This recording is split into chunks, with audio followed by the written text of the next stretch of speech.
एक गांव में एक रहस्यमयी ट्यूबवेल था। उस ट्यूबवेल के अंदर बहुत से गांव वाले डूब चुके थे।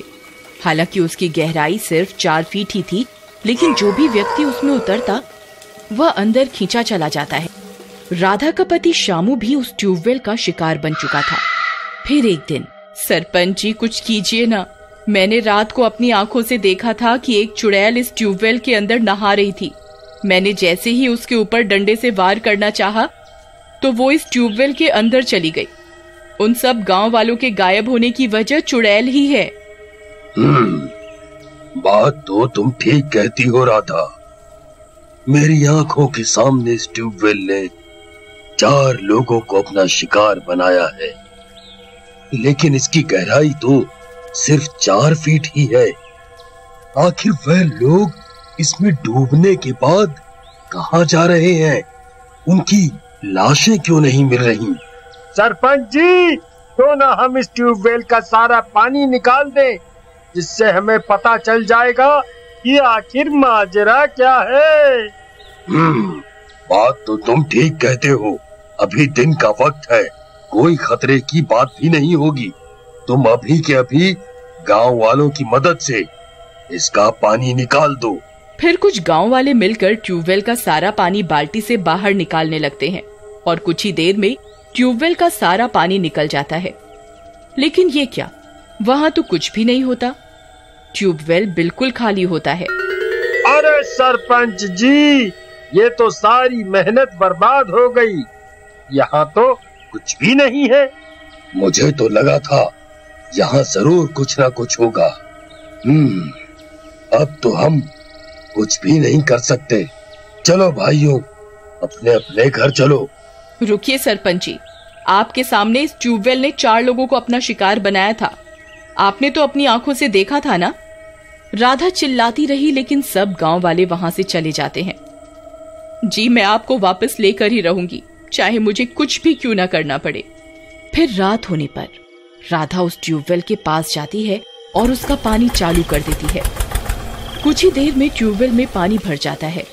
फिर वह एक पेड़ के पीछे जाकर छुप जाती है और इंतजार करने लगती है।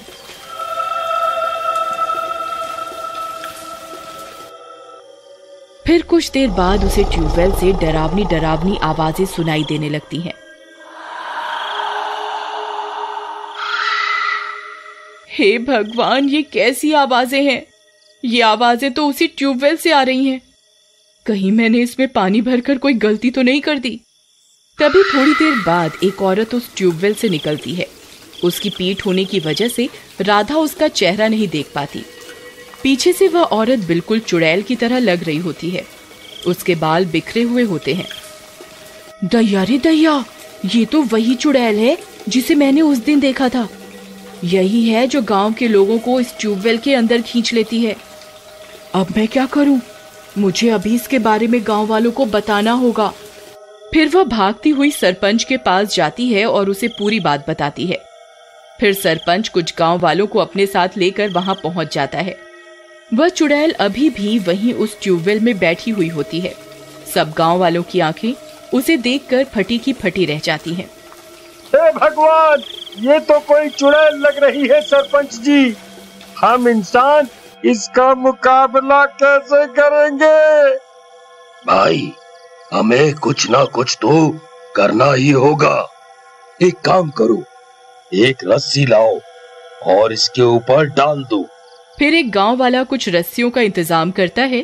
तभी उस चुड़ैल को गांव वालों की आहट सुनाई दे जाती है। वो अपनी गर्दन को पीछे घुमाती है।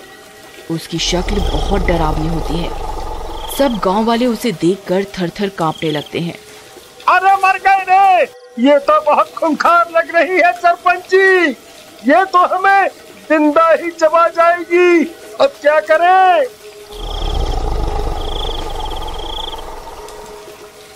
डरो नहीं, उसके ऊपर रस्सियां फेंको और इसे पकड़ लो।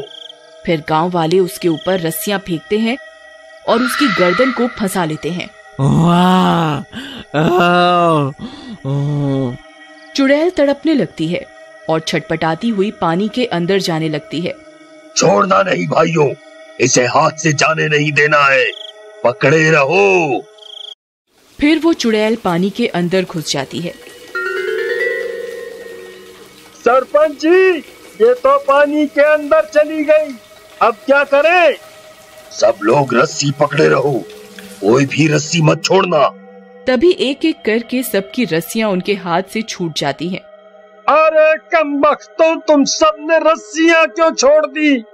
जल्दी आओ, मेरी मदद करो, मैं अकेला इस रस्सी को नहीं पकड़ सकता। फिर सभी गांव वाले कालू के पीछे रस्सी पकड़ पकड़ कर खड़े हो जाते हैं। दम लगा के हाइसा, दम लगा के हाइसा। तभी ट्यूबवेल के अंदर से किसी के गुर्राने की आवाज आती है और रस्सी ट्यूबवेल के अंदर खींची चली जाती है। अरे मर गए रे, मुझे तो पहले ही पता था, ये बूढ़ा सरपंच सबको एक न एक दिन मरवा कर ही छोड़ेगा।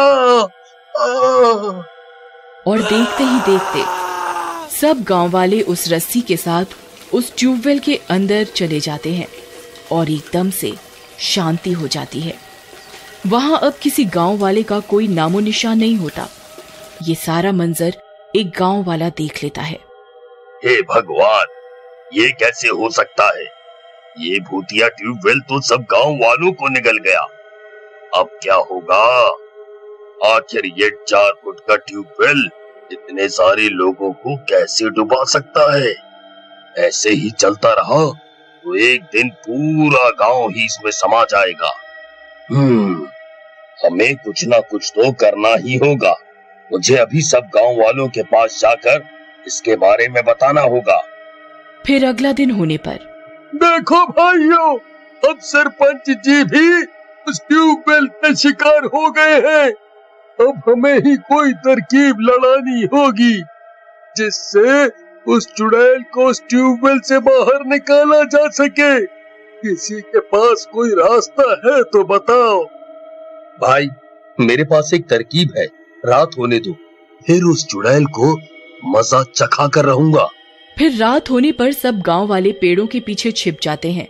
तभी डरावनी डरावनी आवाजें आने लगती हैं। फिर थोड़ी देर के बाद वो चुड़ैल फिर से ट्यूबवेल से बाहर आती है। उसे देखकर सब गांव वालों की सिट्टी पिट्टी गुल हो जाती है।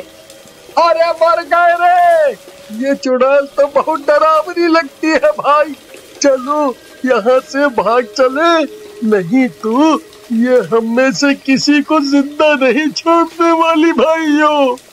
अरे डरो नहीं, तुम सब लोग यहीं छुपे रहो, मैं अभी आता हूँ। फिर भीमा एक बड़ी सी रस्सी लेकर उस ट्यूबवेल की ओर चल देता है। चुड़ैल वहीं बैठी होती है। ए चुड़ैल, बस बहुत हो गया तेरा आतंक, अब और नहीं, रुक, मुझे अभी बताता हूँ। फिर भीमा रस्सी को चुड़ैल की तरफ फेंकता है और रस्सी चुड़ैल की गर्दन में अटक जाती है। हे मूर्ख इंसान, तुझे क्या लगता है इस रस्सी की ताकत से तू मुझे रोक लेगा? तुझे तो मैं एक तिनके की तरह हवा में उड़ा दूंगी। रुक, अभी बताती हूँ तुझे। हाँ, मैं जानता हूँ तू मुझे तिनके की तरह हवा में जरूर उड़ा सकती है, लेकिन इन्हें उड़ा कर दिखा। तू किसकी बात कर रहा है? बोल। रुक, अभी बताता हूँ। हीरा, जल्दी से वो मूर्ति लेकर यहाँ आ, मैं इसे ज्यादा देर तक यहाँ नहीं रोक पाऊंगा। फिर गांव वाले बजरंग बली की बड़ी सी मूर्ति को लेकर आते हैं और भीमा उस रस्सी को बजरंग बली की मूर्ति के साथ लपेट देता है। अरे नहीं, ये क्या किया तूने? नहीं नहीं। फिर चुड़ैल ट्यूबवेल के अंदर जाने लगती है और बजरंग बली की मूर्ति भी उस चुड़ैल के साथ साथ ट्यूबवेल के अंदर चली जाती है। सब गांव वाले हैरान परेशान होकर देखते रहते हैं। सब जगह शांति हो जाती है। अरे भीमा भाई, ये क्या? तुम्हारी ये तरकीब तो फेल हो गई, ये तो मूर्ति को भी अपने साथ ले गई। अब क्या करे भाई? बजरंग बली पर विश्वास रखो दोस्त। तभी गांव के मंदिर की घंटियां खुद ब खुद बजने लगती हैं। जोर जोर से हवाएं चलने लगती हैं।